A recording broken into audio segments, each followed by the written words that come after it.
रहीम अस्सलाम वालेकुम स्टूडेंट्स। अब हमारे सामने आपके एसोसिएट स्टडी हब का एक क्वेश्चन है। I can say this question is brought to by associate self. हमें निकालना है वैक फॉर रुपैप। हम ये 6 मार्क्स से क्वेश्चन को करने के लिए ये वाला क्वेश्चन कर रहे हैं। सबसे पहले इसके लिए जो रेलेवेंट डेटा है वैक के लिए वो यहाँ से है और एंड तक कर लो, को मसला नहीं। रैप ने 5 मिलियन शेयर इशू करके रखे हैं। एक शेयर की मार्केट वैल्यू 3.81 है। इक्विटी बीटा 1.2 है।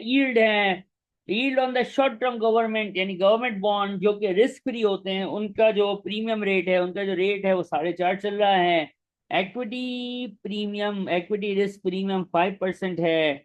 और फाइनेंस यानी कंपनी की नॉन करंट लायबिलिटी साइड जो है वो 2 मिलियन की है और 7% उस पर बिफोर इंटरेस्ट रेट है। और जो है वो क्या है भाईजान, लोन नोट 100 का है। वैक कैलकुलेट करना है। वैक का ये फार्मूला है। अब सबसे पहले हमें पता है वैक के लिए के ई और के डी ये तो चाहिए होता है।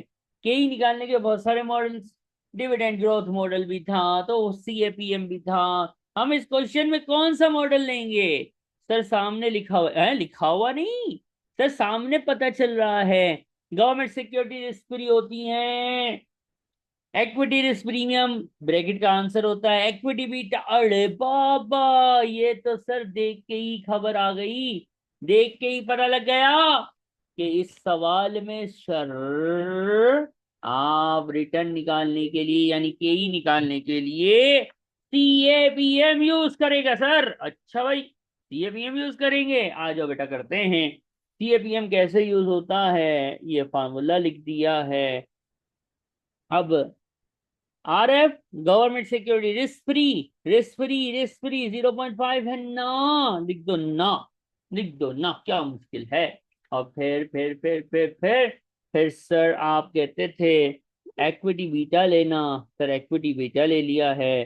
फिर एक ब्रैकेट था उसमें दो चीजें आती थी। कौन कौन सी? RM और RF। RM मतलब एवरेज मार्केट का रिटर्न रेट और RF रिस्क फ्री का रेट, दोनों का डिफरेंस।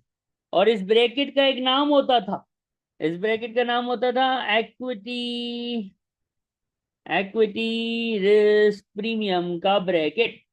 ऐसा ही था ना कि नहीं था प्यारे बच्चों? इक्विटी रिस्क प्रीमियम ना।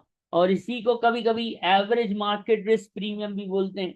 इसी को मार्केट रिस्क प्रीमियम भी बुलाते हैं ना। तो दोनों का डिफरेंस क्वेश्चन ने खुद दिया है 5%। बच्चे पता नहीं निकालने बैठ जाते हैं, क्या करते हैं, आई डोंट नो। ये किया, कैलकुलेटर उठाया तो हमारे पास के ई यूजिंग CAPM आया।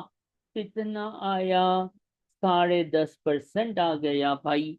ओके फाइन, एक चीज तो निकल गई। ये फार्मूला यहाँ पे मैंने वैक का लगा रहा हूँ, देखते जाइएगा डेटा आता जाएगा। अल्हम्दुलिल्लाह रब्बिल आलमीन। 0.105 ले लिया है। के डी में डी ये वो सब कुछ आएगा, ठीक है। 1 माइनस टैक्स, टैक्स का रेट अपने को पता है 25% है भाई। ठीक है, चलो एक चीज हो गई। अब के डी निकालते हैं, के डी। अब के डी किधर है? सर के डी डायरेक्ट दिया हुआ है सर, निकालने की जरूरत ही नहीं है, 7% लिखा हुआ है। एक ही लोन करंट लायबिलिटी है और उसका रेट 7 है, तो 0.07 ब्रैकेट में आफ्टर टैक्स कर लो, ये आ जाएगा 0.525 आई गेस, यहाँ पे लिख दिया, खत्म। फिर क्या है सर? फिर क्या है? फिर और कुछ है? फिर है VE, VE value of equity. 5 million share थे ना, एक शेयर 3.8 मिलियन का था ना, तो 5 मिलियन शेयर, एक शेयर 3.81। आंसर डॉलर में आया, डॉलर में आय हाय हाय हाय 19.05। जहां जहां वीई लिखा हुआ है या केई लिखा हुआ यानी वैल्यू ऑफ इक्विटी जहां जहां लिखी है वहां सब जगह लिख दो 19.05। टिरिंग टिरिंग 19.05, टिरिंग टिरिंग 19.05, खलास। हाँ, लिख के थक गया। फिर क्या है भाई? हाँ, लिखने में कुछ ऊपर नीचे हो गया तो बता देना भाई। फिर वीई के बाद वैल्यू ऑफ डेट भी तो निकालनी है सर। आइए निकाल लेते हैं, क्या मुश्किल है, क्या मुश्किल है। वैल्यू ऑफ डेट कहाँ है, कहाँ है। एला,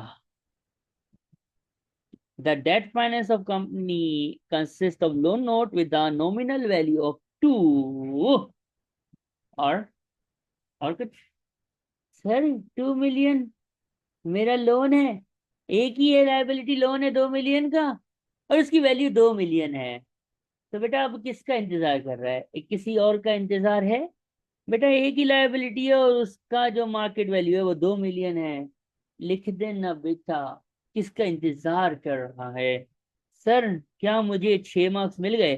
बेटा तेरी कसम, बिहम्दिही ताला, आपको 6 मार्क्स मिल गए हैं। और ये क्वेश्चन बनाने वाला ACCA का एग्जाम है ना। ये क्वेश्चन कहाँ है, स्टडी हब में, प्रैक्टिस सेशन में, सेक्शन सी की प्रैक्टिस में है। तो प्यारे बच्चों, हमने अभी अभी ताजा ताजा वैक को खेला। कोई तकलीफ हो तो यू कैन व्हाट्सएप मी। आखिर दावाना अनिल हम्दुलिल्लाहि रब्बिल आलमीन।